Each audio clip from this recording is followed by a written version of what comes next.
Bonjour et bienvenue dans le spontané du mardi. C'est Fanny et Martine, expertes en bizarrerie.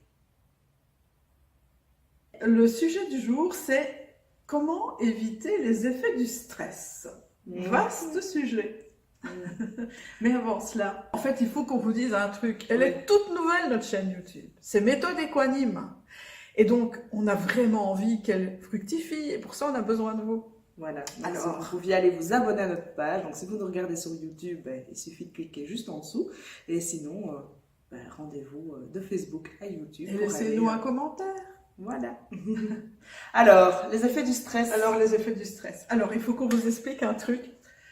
On vient de décider de faire ce sujet-là parce que c'est ce que nous venons de vivre. Voilà. Clairement, c'est ce que nous venons de vivre. Et donc, pour ma part, c'est moi qui suis arrivée. Pas plus tard que ce matin. Et donc, ce que j'ai eu comme symptôme, peut-être que vous allez vous reconnaître, c'est que j'étais très agitée. Je partais dans tous les sens. Je suis arrivée ici au centre Équanime. J'avais oublié une partie du matériel, donc je suis retournée chez moi, très nerveuse.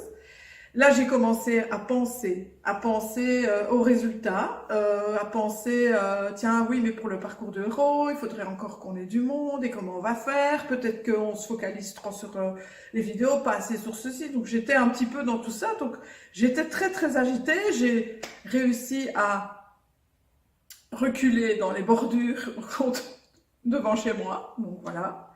Et donc, voilà, j'avais vraiment des palpitations, beaucoup d'énervement. Et donc, il y a encore plein d'effets que peut donner voilà, le stress. Sans doute que vous reconnaissez. Alors, il y en a qui ont plutôt certains effets, d'autres. Et donc ici, ça va être voilà, aussi bien le fait de se sentir pas bien, de se sentir maladroit, agité, tendu. Dans le corps aussi, il peut y avoir des effets. Ça peut être l'estomac qui se noue, les épaules qui sont tendues. Ça peut être, oui, des maladresses. La parole, voilà, ici, je mélange un peu tout. Donc, peut-être que j'ai encore un peu de stress. Peut-être que tu as encore un peu de stress.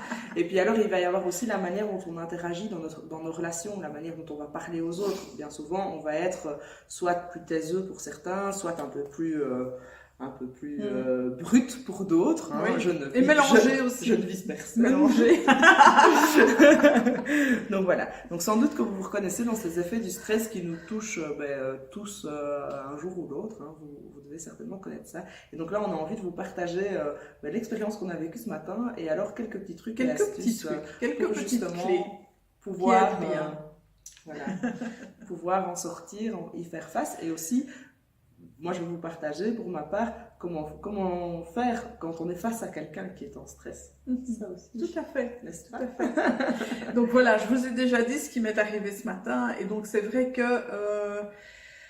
c'était pas du tout confortable pour moi. Et ça n'a pas du tout été confortable pour Fanny non plus. Non, pas du tout.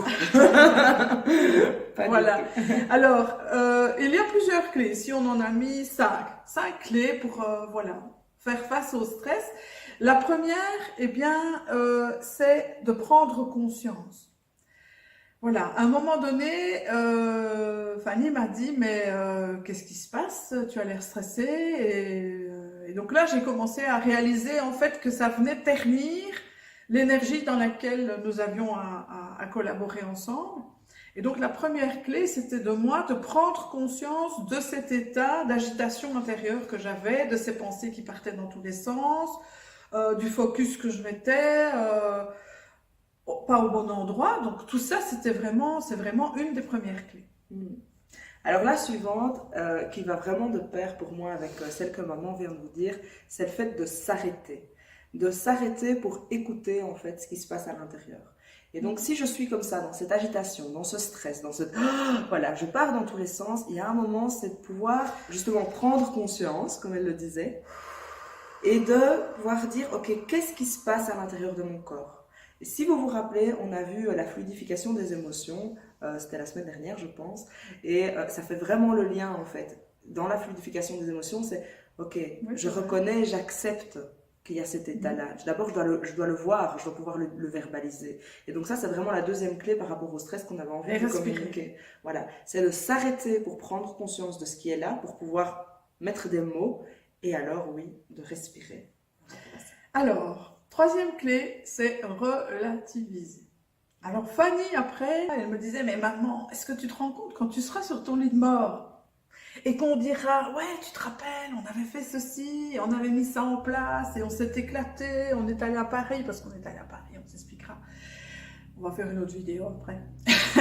Et donc voilà, et alors de voir ça sous un angle beaucoup plus, on en a déjà parlé hein, de ça, de prendre de la distance dans une autre vidéo, mais c'est aussi une clé, c'est de pouvoir sortir justement de ce brouhaha intérieur et de pouvoir relativiser les choses, et ça c'est une clé vraiment essentielle. Qu'est-ce qui est le plus important en fait? Est-ce que c'est le résultat auquel je veux arriver ou est-ce que c'est le chemin? Et c'est vraiment ça que j'avais envie de te faire prendre conscience. C'est-à-dire avec cette histoire de lit de mort, c'est vraiment de se dire, mais allez, on ne se souviendrait pas exactement du nombre de personnes qu'il va y avoir au parcours du héros. Par contre, on va se souvenir des moments incroyables qu'on a partagés ensemble, ça oui. Donc, et en plus, je le sais, hein, mais vous voyez, on peut toujours tomber dedans. Voilà. Alors, la clé suivante, eh bien, c'est de communiquer. Qu'est-ce qui s'est passé pour moi? C'est qu'en fait, je me suis laissée envahir par le stress de maman. Donc, moi, j'étais pas dans l'énergie de devoir faire face à un tsunami. J'étais plutôt cool, voilà, c'est le début de la semaine, on commence tranquille, on va faire des vidéos, c'est sympa, voilà. Et donc, je ne me suis pas protégée, en fait, au niveau de mon énergie, et je me suis laissée envahir. Donc ça, c'est ma part de responsabilité à moi, de m'être laissée envahir. Et ce qui m'a permis, en fait, aussi bien de faire face à son stress et à ne plus me laisser envahir, et qui, elle, lui a permis aussi d'en sortir, eh bien, c'est le fait de communiquer, de pouvoir mettre des mots. Alors attention, c'est pas une communication accusatrice en disant non, c'est simplement on va dire voilà comment je me sens, voilà ce que ça me fait, voilà les faits qui ont produit cet effet-là. Et là, en l'occurrence, moi, je t'ai fait une demande. Oui. Donc, dans ma communication, j'ai demandé à maman, je dis, voilà, il y a tel mode de fonctionnement qu'elle avait déjà identifié chez elle. Moi, la demande, c'est que quand ça se passe comme ça pour toi, déjà, préviens-moi. Au moins, je sais à quoi je fais face. Et donc, communiquer est une clé vraiment et ça importante. fait, ce qu'elle dit, communiquer, ça fait le lien aussi avec la prise de conscience qui est la première clé, parce que c'est ce qui m'a permis, moi, de prendre conscience que j'étais en stress. Parce que je ne l'avais pas identifié aussi clairement que j'étais en stress. Je sentais toute cette agitation intérieure, mes idées qui partaient dans tous les sens. Je vous dis, j'ai reculé avec la voiture dans les bordures. Et donc, le fait qu'elle me communique aussi ce qu'elle vivait, ça m'a permis de prendre conscience, de m'arrêter. Et alors, Fanny aussi, c'est la dernière clé, elle a posé ses limites. Elle a pu, voilà, ici, elle aurait pu le faire avant en disant « Oh, je sens que son énergie n'est pas bonne, je me protège ».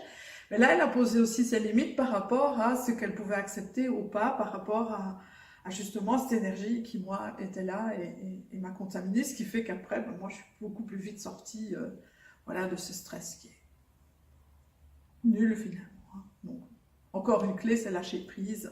Lâcher prise et de faire confiance en la vie, et ça, c'est juste génial.